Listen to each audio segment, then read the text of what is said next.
and all these things, they got together and raised one voice.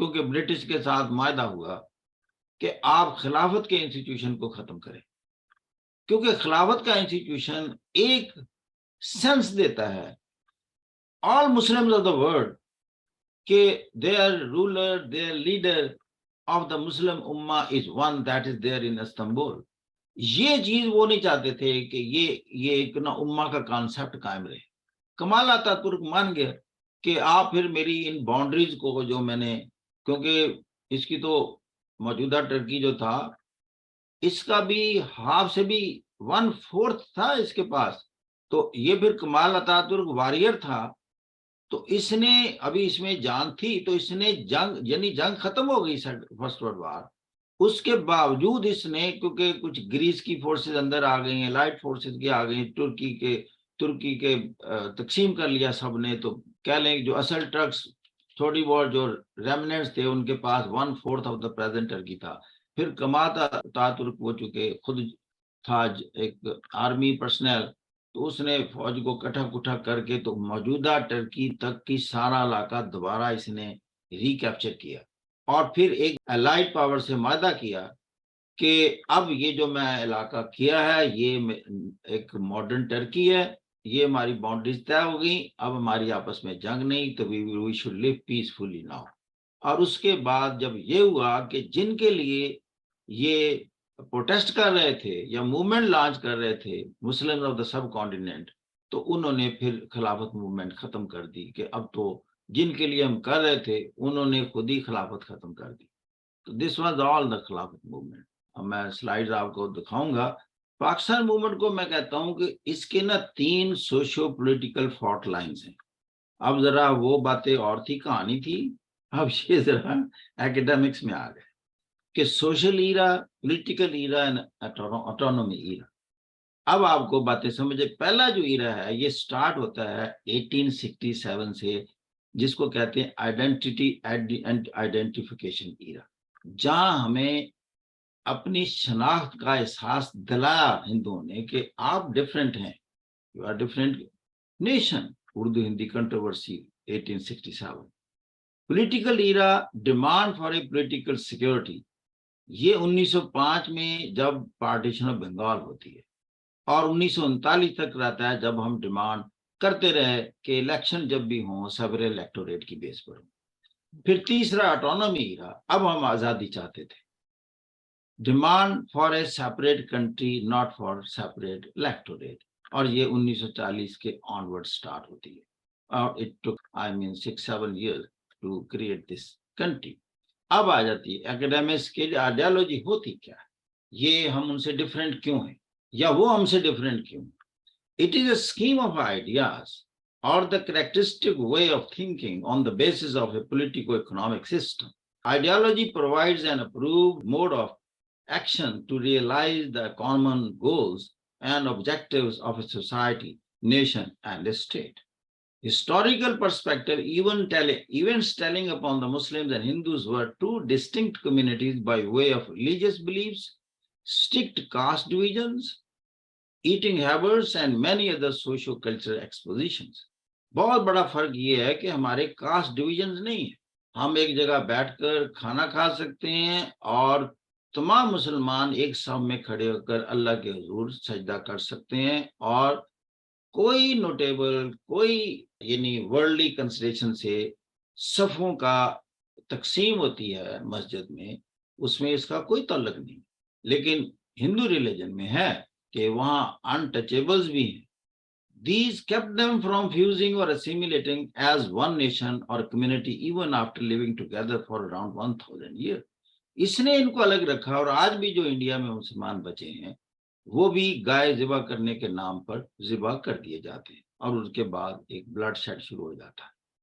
اس سے اندازہ ہوتا ہے کہ ٹو نیشن تھیوری ابھی بھی انہوں نے زندہ رکھی ہوئی ہے ہندوؤں نے. The plight of Muslims after the war of 1857. The East India Company's rule for Indian Muslims was fall from the heights of political dignity, social prestige, economic prosperity, and cultural ascendancy to the depths of humiliation, poverty, and misery.